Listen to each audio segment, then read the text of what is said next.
Okay, so for this next one, I've added some bokeh blur. I've used some more effects inside of VDMX to get a little bit more of this look. I've also, in this case, I'm actually using key moments in a composition as presets to trigger certain values. And this is really simple. I've just actually built these on steps. So will be a first value, and that'll give me one look in my offset. And then if I go up a step, it'll give me another preset in my offset of my oscillator. And if I go up a step, and etc. So let's go ahead and let's learn how to build this setup. I'm going to start with some basic stuff we already know how to do. I've created an audio analysis plugin and an LFO. I'm going to come here to some layers and let's add some layers. I'm going to add 2 layers. The first layer I'm going to add is my ShapeMaker. So I'm going to come here to my media bin where I've already loaded these things. I'm going to go ahead and trigger it into layer 1, which looks like that. And then I'm going to just in layer 2 create another background color. Again, things we know how to do.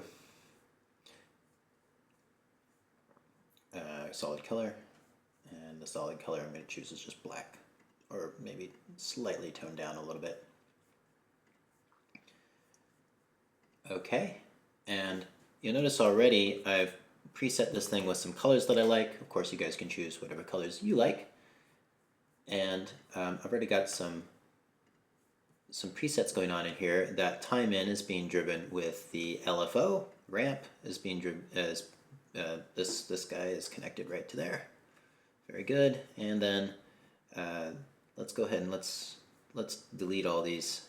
Disable all data sources. Disable all data sources. And this offset, let's just learn how to do that from scratch.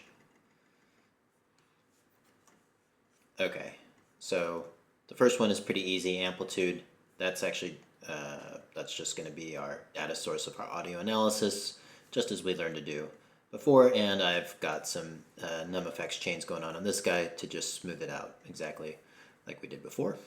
Great, and that's giving me this. Okay, so now my offset is kind of the actual magic number that I found with this group of oscillators. I find this is way too big. Let's turn this down a little bit. That gives me, there we go. That's giving me more like that. Okay. So this offset value, I'm going to get a really different result. And I get really a lot of these nice sine wave patterns. And these are sometimes called lissajous patterns. And you can check out the work of, this one's kind of inspired by the work of John Whitney. So I want to save some of these as presets.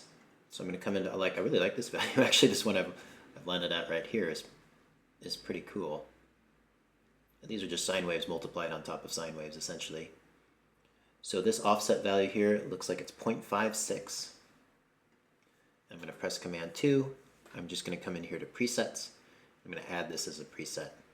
And then I'm going to have this, I'm going to detect that, and let's have that be triggered by just the C. So when I press C on my lower octave here, let's see, that's octave 3, I'll get that value. And so my composition now is going to be based on this idea that every time I go up a step, something will change and evolve. So I could start with my C, start in the key of C.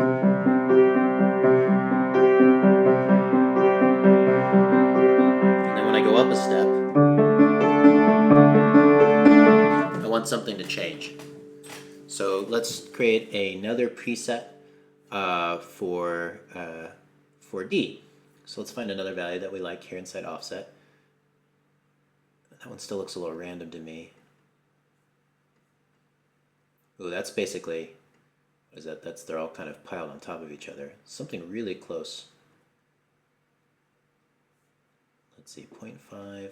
Let's find one we like. Ooh, there look like some good ones in there. There we go, look at that one. So let's go ahead and let's save that one. So I press plus to create another preset. And I'm going to detect. I'll press D. So now I have C and D. Nice. And of course, you know, I don't have to find a whole bunch of different values and do a bunch of keys for you to get the idea here. Okay, so the other thing that's happening here is these are all on add blend mode. So instead of over blend mode, I've got them on add. I've also got my colors on blend, so I'm blending all 5. This is a little bit older version of ShapeMaker, not exactly the same version that we used, that I build up in the demo videos, but I am blending between the different colors. Notice in the demo videos I created something actually a little bit better. And actually I'm kind of liking the look here of blend, just blending the first 3 there, blend 2 instead of blend 3. It's giving me some cool, giving me a cool kind of effect. And then over the top of the whole thing I've got bloom.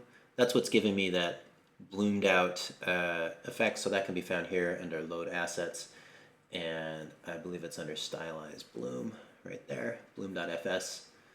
And so if you add that bloom, that'll give you the nice glow. But actually I want an even nicer glow, so I'm going to show you guys how to build a real nice looking glow. Let me close that down, and I'll close down ShapeMaker, and I'm going to take all these guys, I'll group them together. Let's call this ShapeMaker. And then for ShapeMaker, I want to add some bokeh blur on ShapeMaker, so I'm going to make a new layer. And I'm going to call this one bokeh.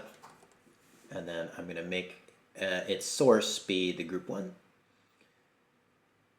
ShapeMaker right there, so it's using that as its source. And instead of that being on add, I'm going to put that to over mode, which just gives me an exact copy. And then I'm going to come into my blur, and I'm going to add my bokeh blur, which gives me that.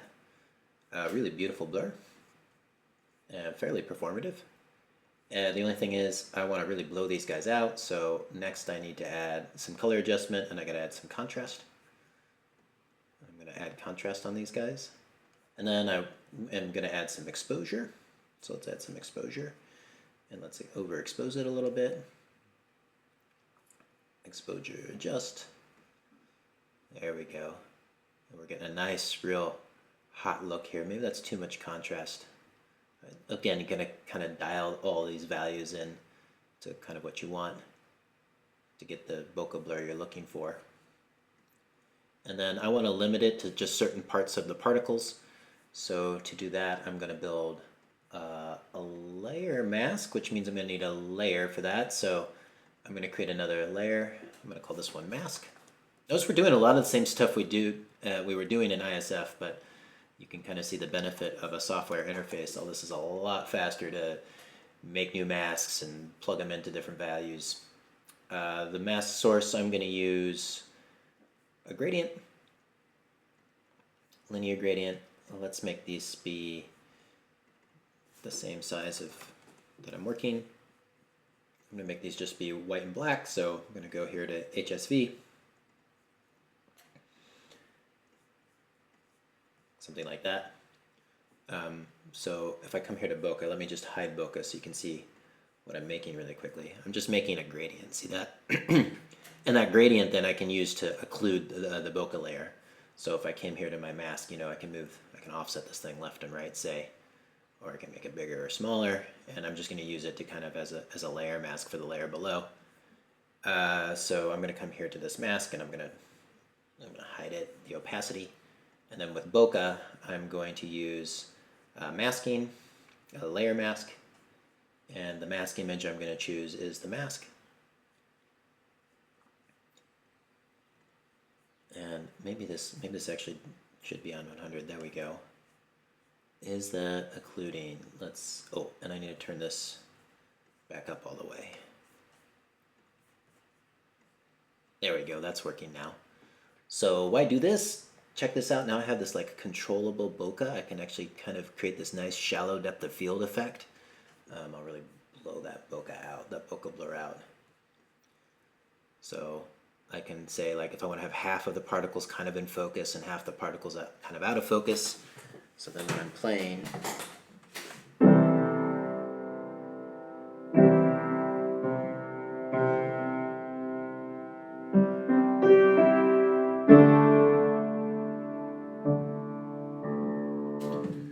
cool. So that's the John Whitney inspired Lisa Zhu bokeh blur ShapeMaker preset.